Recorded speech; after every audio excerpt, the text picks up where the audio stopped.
Greetings YouTube, LMS Tactical here. I just want to check in, after my last video I kind of fell off the radar. I don't want you guys to think I hung myself. I'm good to go, and thank you guys for all your messages, man. That was awesome. You guys make good sense, good points, and that's why I keep doing these videos. It's really because the interaction with you guys, and that's the truth. But since I'm rolling, I might as well tell you one thing I saw. I'm like a insomniac, always have been, so I think it was about 4:30 this morning. You know how YouTube will recommend, like a video will pop up and it's recommended, and you know, so I clicked on it. That's what happened. So I don't know the link, I don't even know where it was, I can't find it again. I haven't really looked, but I mean, I did a real cursory look, but I'm sure you can find it. It's a shooting, and I'm gonna assume it was Chicago. It had that Chicago feel to it. Brutal. All gangbangers, you know, so, you know, for whatever that's worth. But death is death, and, you know, to be honest with you, I talk a lot of shit, but the truth is, I don't like seeing anybody killed, murdered. You know, some people deserve it, I guess, you know, when they're fucking killers themselves. But watching unarmed people get slaughtered is always, it sticks in my craw. I don't like it. But you can always learn from it, you know. So I watch the bad guys shootouts just as much as I watch the police shootouts and blah, blah, blah. Now somebody's going to comment, the police are the bad guys. Chomp on me. But for those guys. Basically, the video is silent. It's a surveillance video in color. And it's 4 guys that I believe are gangbangers standing in, it looks like one of those, like, little cigarette shops or something where you walk in the door and there's just a little, like, area where you do transactions, but you can't go into the store. You know, it's through a window or something, bulletproof probably if it's Chicago.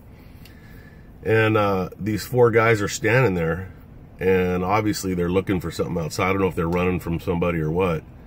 All of a sudden they see somebody coming, and they get down, and shots are fired from the outside. The door opens. A male black sticks his, you can just see his gun come in the door, and he just unloads the entire weapon on these guys. And from what I could tell, I haven't Googled it or nothing, but it looks like 3 were killed and 1 lived. And it's the one that lived that made me think, you know, about what you do when you're in a situation. Hopefully you're never in a situation like that. But this can be applied to, you know, any tactics or survival skills can be applied to any scenario. You know, it's all about how bad do you want to live. So the one guy that lived literally got on the ground, and he's hiding behind his buddy who's closer to the door. And as the rounds are flying, he's almost pulling the dude over him. He's almost covering himself with his friend. There's no honor amongst thieves and gangsters. And so subsequently, that dude's dead. That he's using for cover. The other 2 are dead, looks like, and he's alive. Now, I'm not suggesting that you pull your wife and kids over you when you're getting assaulted, or, you know, you grab a baby out of a stroller and use them as a shield. But let's say a terrorist situation or a mass shooting. You know, you're in the mall and somebody's just, you got caught unaware, man, and people are dying.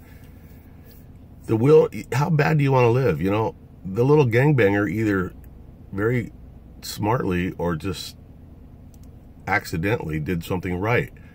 You know, you're talking about 5 feet away from the gunman. Say a command. Cancel. How do you stop this? Cancel. Stop. Quit. But, God damn it. How do you stop this thing? I hate it. I say certain words, and then the thing just starts talking to me. Volume is at 90%. You fucking whore. Did I say turn up the volume? Did I say anything that even sounded like volume? I'll rip you out of that fucking GPS and strangle you. Anyways, if you got bodies laying all over the place and there ain't nothing else to do, get under a body. You know, that guy's not the first guy to do that and survive. There are people in battle situations that have hid underneath dead bodies and survived. The idea is, I mean, you know, it may sound crude and gross, but come on, man, how bad do you want to live? You know, you're talking about physics and ballistics and, you know, speed and inertia, and that looked like a 9mm, let's say. You know, it's probably not going to go through. you know, whoever you're hiding under. And the fatter the dead body, the better. You know, guys in the Old West used to hide under their or hide behind their horses. I mean, they would kill them and use them as a little fort. You know. Volume is at 40%. You fuck stick. Quit fucking with my volume. Go to 90% again, whore. Volume is at 90%. That's a good bitch. Now make me a sandwich. Yeah. I can't fucking do this with this thing over here. I'm just checking in. Hope you guys are having a good Sunday, and I'm going to go smash this fucking GPS. But, hey, stay alert, stay alive, and never stop thinking about what you would do in a given situation. In the meantime, you guys stay safe. LMS Tactical, I am out.